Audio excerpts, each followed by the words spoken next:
ताज्या बातम्यांसाठी ABP माझाला subscribe करा आणि बेल आयकॉन प्रेस करा।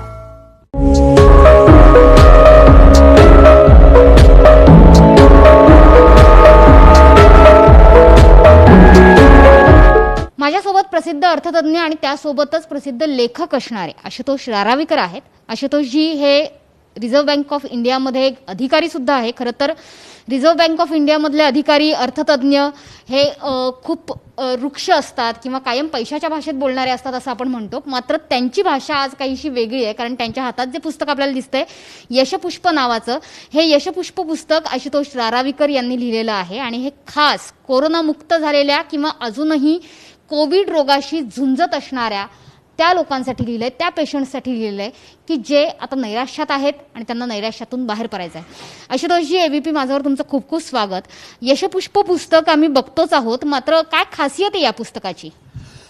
कोरोनाच्या काळात सगळीकडे अंधकार झाला, मानसिक अंधकार हा जास्त मोठा होता आणि या अंधकारातून सगळ्यांना बाहेर काढण्यासाठी काहीतरी लिहावं असं मला वाटलं आणि म्हणून मी असा संकल्प केला की या कोरोनाच्या रोगाने ग्रासलेल्या आणि एकांतात उपचार घेणाऱ्या अशा लोकांना एक मोठा सोबती, जीवनाचा मार्गदर्शक सोबती म्हणून काहीतरी पाहिजे आणि जे कोरोना ज्यांना झालेला नाही तरीसुद्धा जे मानसिकदृष्ट्या आणि इतर आर्थिक वगैरे विवंचनांनी खचून गेले आहेत त्या सगळ्यांना जीवनाच्या अंधारातून प्रकाशाकडे मार्ग दाखवण्यासाठी, यश मिळवण्यासाठी विचार पुष्पांचं असं एक पुस्तक असावं आणि म्हणून यशपुष्प हे पुस्तक मी लिहिलं आहे।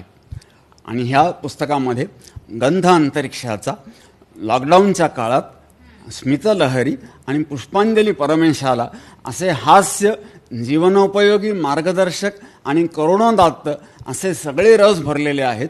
या पुस्तकाचं वैशिष्ट्य असं, आजकालच्या जगात फार वाचायला वेळ नसतो आणि म्हणून अत्यंत कमी शब्दांमध्ये 1 ओळी, 2 ओळी, 4 ओळी मध्ये वाचकाला प्रचंड मोठा अर्थ मिळून त्याच्या जीवनाला एक मार्ग मिळावा, दिशा मिळावी आणि त्याच्या चेहऱ्यावर हास्य फुलावं, समाधान मिळावं या दृष्टीने हे पुस्तक लिहिलं आहे।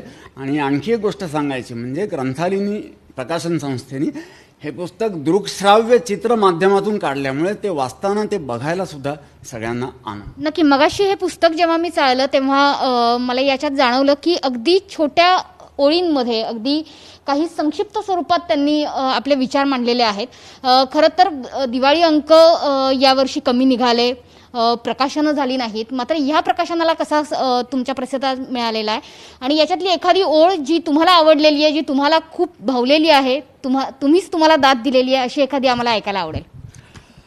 या पुस्तकाला अतिशय चांगला वाचकांचा प्रतिसाद मिळाला आहे। हे पुस्तक आत्ताच म्हणजे 8 नोव्हेंबरला प्रकाशित झालं आहे, पण प्रकाशित झाल्यापासून या पुस्तकाला वाचकांचा प्रचंड प्रतिसाद मिळाला आहे। मी एकच छोटीशी ओळ सांगतो, जीवनाला अर्थ देतं ते अर्थशास्त्र, जीवन पूर्णत्वाला नेतं ते पूर्णशास्त्र आणि या दोन्हींचा संगम म्हणजे अर्थपूर्ण शास्त्र।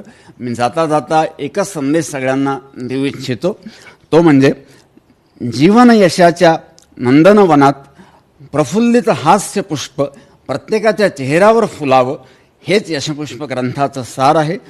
जीवनपथावरचं प्रत्येक पाऊल योग्य दिशेनं पडावं आणि चेहऱ्यावरचं हास्य सदैव फुलावं, परमेश्वराचं नाव कधी न विसरावं, जीवन मंगलमय व्हावं, हीच या पुस्तकाच्या वाचकांसाठी आणि इतर सर्वांसाठी परमेश्वराची मी प्रार्थना करतो। आणि सगळ्यांना तुम्ही हे जे यशपुष्प पुस्तक आहे ते जे छापलेलं आहे ते तुम्ही कोविड सेंटर्समध्ये देणार आहात का, डॉक्टरांना देणार आहात का, रुग्णांना देणार आहात का? कारण अनेकांना खरं तर मोबाईलमध्ये यूट्यूब बघून अनेकदा कंटाळा आलेला आहे, किती सबस्क्रिप्शन घेणार हाही प्रश्न आहे। त्याच्यामुळे हे पुस्तक मार्गदर्शक ठरेल कोविड पेशंटसाठी। तर तुमचा संकल्प काय दिवाळी निमित्ताने? माझी इच्छा अशी आहे, इच्छेलाच आपण चांगल्या इच्छेला संकल्प म्हणतो, तो असा आहे की कोविड सेंटरमध्ये उपचार घेणाऱ्या आणि कोविडच्या मानसिक त्रासाखालीसुद्धा असणाऱ्या अशा सगळ्यांसाठी क्षणार्धात हास्य, आनंद आणि मार्गदर्शन असं करणारं आणि मार्ग जीवनाचा दाखवणारं हे पुस्तक जास्तीत जास्त अशा सगळ्या लोकांपर्यंत पोचवणं हा माझा या दिवाळीच्या शुभदिनी संकल्प आहे. नक्की त्याच्यामुळे जे कोरोना पेशंट खचलेले आहेत परिस्थितीमुळे त्यांच्यापर्यंत हे पुस्तक पोहोचवणं, हे पुस्तकच नाही तर विनोदाच्या माध्यमातून चांगले विचार पोहोचवणं, उत्साहाचा एक झरा पोहोचवणं हा संकल्प आता लेखकांकडनं केला जातोय. कॅमेरामॅन प्रशांत सामंतशी पाठक, एबीपी माझा, मुंबई.